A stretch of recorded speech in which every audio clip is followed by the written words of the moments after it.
Hey everybody, I'm Alex here with Justin, Jill, and Laurie Holden and Jon Bernthal from The Walking Dead. Thank you so much for joining us, guys. Hey guys. Hey, there's some Jill This is some audience people we brought in. Yep. Right on. Yeah, I can't believe we have such fans, the three of us. Finally our fans showed up. Yeah, it's great to hear. We'll be with you in a minute. So guys, we want to talk about the class and your appearance in Cat on the Hot Tin Roof, if possible. That's not true. No, let's talk Walking Dead. So you guys, season 2's going strong. We haven't started. But it's coming strong. It's coming strong. Nice. For sure. The writers are just now getting together. We haven't seen any scripts yet, but we go back into production June 1st, and it starts airing in October. Awesome. You guys, you just had a panel here today. What were the fan reaction? What was that like? It was fantastic. I mean, he's like a walking comedy store, so he just makes me chuckle, and he says everything insane and inappropriate, and makes my day. You keep it clean, then Good cop, bad cop. Yes. It was great. It's great to see. It's great coming, and it's great to see the fans and hang out. All of these events. One of the good things about having it be so long until we do shoot the next season is we're getting a chance to come to a lot of events like this and meet a lot of people, and it's always rad meeting people. Yeah. What's it like to develop a character right out of a comic book? Did you guys use the comics? Did you make choices like away from the comics or toward the comics?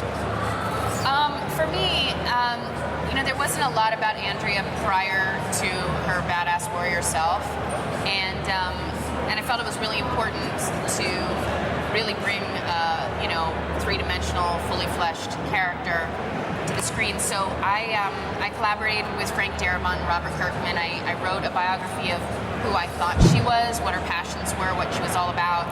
And I was like, guys, tell me where I'm wrong. Like, veer me in the right direction. And it was very collaborative. So, I honored the source material, but I also dug deeper, with Frank and with Robert. And here we go with Andrea. With the first season such a gigantic success, is the pressure off going into season 2, or is there even more pressure? You might think so, but then you come to this place and comic fans are like, don't screw up our comic book, and I think that's what's so rad about it. I mean, meeting people even before anything had aired, people really care about this comic book, and people cared about this show before there even was a show, and it is not to sound like a complete douche, but that gives us a responsibility, and it's not just another gig. We really want to do this right.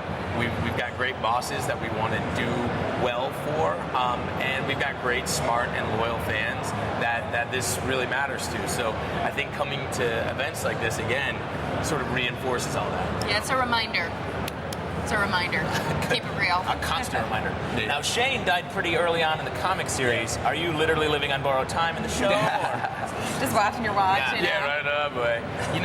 Look, I think that a comic book. I think what it does is it sort of provides these panels, these pictures and captions to sort of have you fill in a bunch of blanks with your imagination. Long-form television, I think, does exactly that.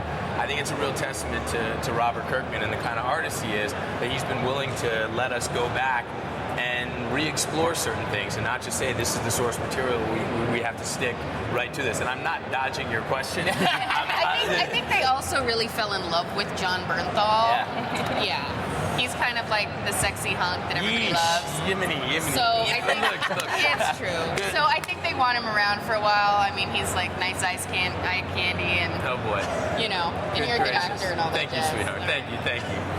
I just think that I think that this has been a chance for Robert to revisit choices that he made early on and go back and say, maybe I didn't squeeze enough out of this character. Maybe there's whole things that we there's places that we go to in the show and characters that are in the show that aren't in the comic. And again, I think it's a testament to the collaborative nature of what we're trying to do. And I mean, she said it first, the fact that actors are getting to go to the writer's room on this show is so crazy and unheard of in television. And amazing. It's great, and it's a real testament to the kind of guy Frank Darabont is.